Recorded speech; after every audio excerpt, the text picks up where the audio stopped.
was indeed him who did the attack. And it turns out that Magma is a lot more mentally unstable than anticipated. I wondered before, are we gonna get an Arc Villain this arc? It's not exactly confirmed if we're going to get an Arc Villain, although it seems very likely that the Arc Villain this time is none other than Magma. This is Dr. Stone chapter 27, and I am the Angry Anime Fan, the Despair Reviewer. Turns out that Ace Detective Suke has already tracked it down. Last night, Magma bragged that towards his sidekick, that ugly-looking older man whose name I forgot. And it turns out that he brags himself as the most ultimate and strong man. So, and he also and his desires is not exactly very shameful either. I mean, when I mean that, it is, don't get me wrong, I'm saying wrong words. He is very shameless in admitting what he wants. And let me tell you, that is what I meant by saying it's shameless. Because it turns out that he tried to kill Ashiguro again because, he thought it was sorcery. Still though, this was not for the protect the village. Magma has high ambitions, extremely dangerous ambitions. He wants to be village chief, and he has always wanted to kill Kohaku. Even his sidekick believes that her strength is based on sorcery, but she says she is entirely natural. So Magma is incredibly honest about admitting that he wants to kill Kohaku, and then, or maybe make her his woman, so he can become Sheath. This turns out that we have found our Arc Villain, my friends, an enormously jerk-ashes, if not a rapist kind of man. Not to mention, he has the same kind of eyes that Tsukasa has, so it's not exactly unknown. Still, it may be that Ashiguro Gen's little magic trick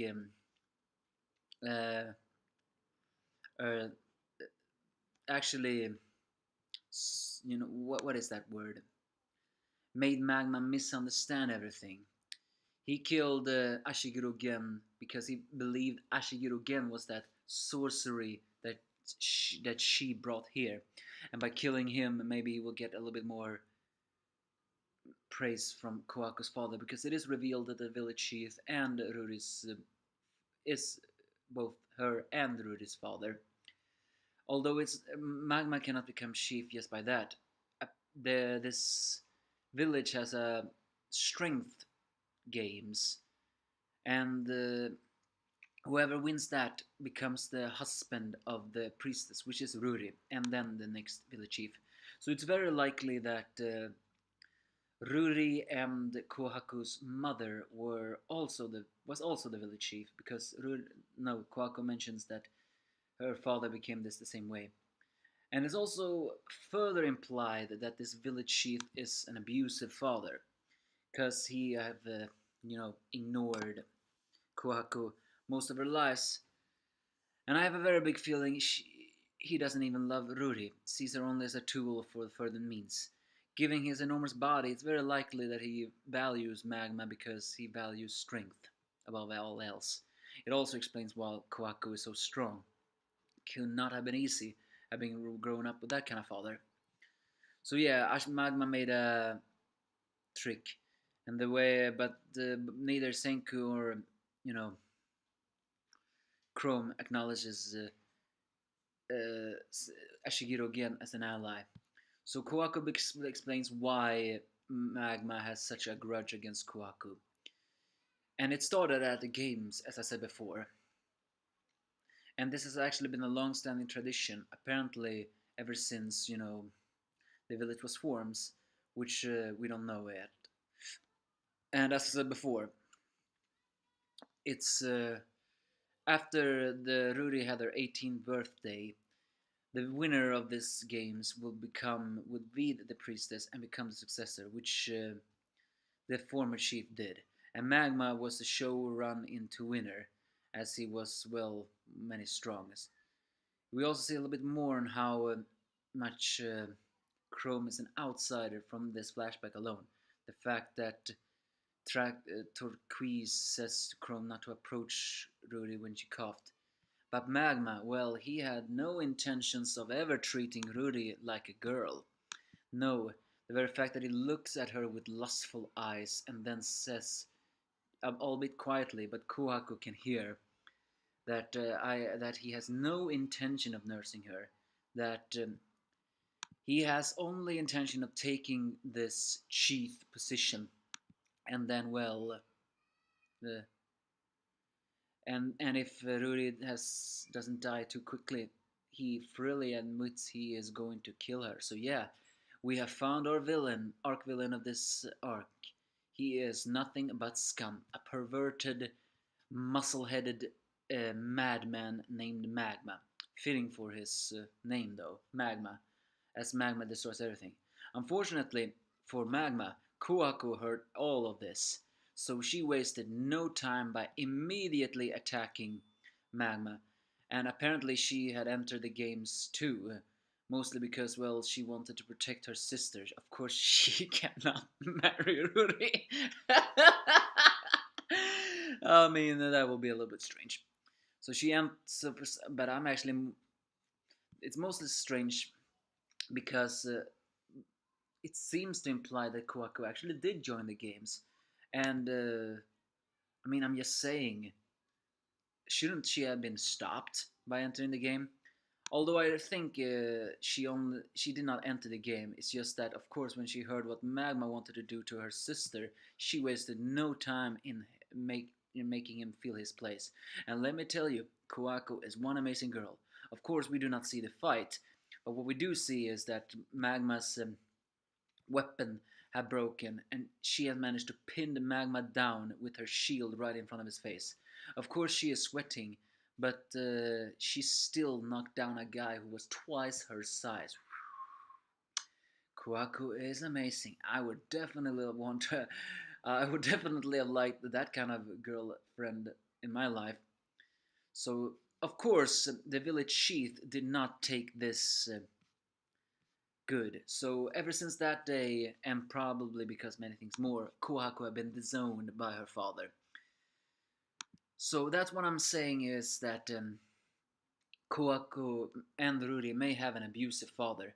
Given to the fact that the village chief has a body very similar to Magma, it is very likely that even he may have used their mother as a tool for everything else. I think he believes in might is right, and he is do not like change. So yeah, what has happened now, we don't know. But if Magma becomes chief, well, the Kingdom of Science will not happen at all. And most of all that. So Kohaku decides to do a different. So the gang decides a different approach as Kohaku asks Kinro and Ginro what they think about her sister. And Ginro, well, he is not so actually so shame. Although he tries to hide it, he is not so very shameful in admitting that he finds both Kohaku and Ruri extremely sexy in both booty and boobs. Well, I have to admit, they both have pretty amazing racks and booties. Although, Ruri has bigger boobs. So it's pretty obvious that Kinro says to Ginro for that. As he still says that a gatekeeper cannot answer because rules are rules. Finally, after a very, very long time, Ginro begins to show character development as he does a loophole answer. He still says a gatekeeper will not ask nor answer, rules are rules. But since I just happened to hear you muttering aloud, then that wouldn't break any rules. So he understands that Senku is not a bad guy. So leave the long explanation and tell me what you really want. So finally, the stuck-up guy with rules for rules have finally managed to break through, and Ginro and Kinro are now truly allies. So Kohaku admits she just wants to save her sister's life. So she begins to train Ginro and Kinro believing that since they are men and among gatekeepers and all, they are the only ones that can become, well, Ruri's husband. Then again, they defeating Magma. Nah, I do not see that happen, even with the Quackers training.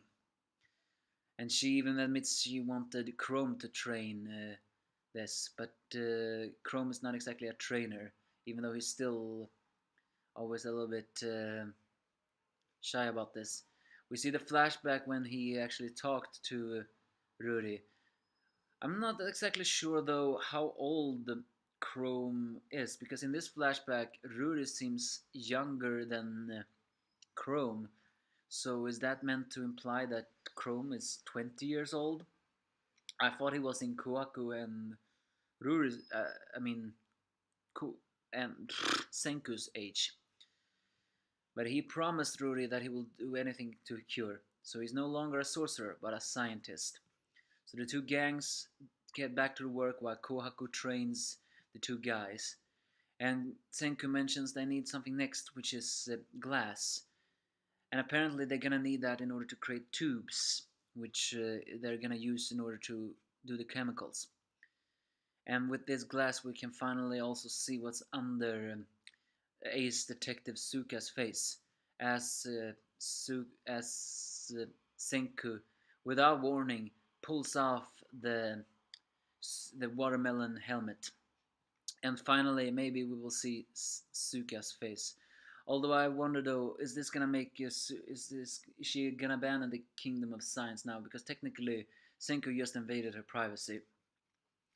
Uh, Although this final shape, the fact that Chrome opened their mouth, I'm actually a little bit worried.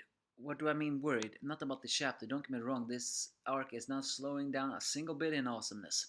But what I meant to say is, please, please do not make Suka a boy. I mean, what I meant to say is it possible that there are many possibilities why Suka has that helmet. One is that there's actually a boy wanting to be a girl, so he hides his face and acts all girlish just to do it. I mean, that would not be uncommon. I just hope it's not like that. Or maybe it is really a girl under that face. It's just that she feels so shameful of her face that she hides it, which will be the most logical situation. Although we do not exactly know yet. So, so he just took off the helmet. Maybe he really does want to make Suka feel good about Suka herself. Well, for now, let's just say herself. And will we finally see Suka's real face? Who knows? All in all, we have our arc villain, Magma, and some emotionality in all this. Kwako's life has not been easy, neither has Rudy's. This village chief and Magma, they need to be stopped. Give me a false if you have any.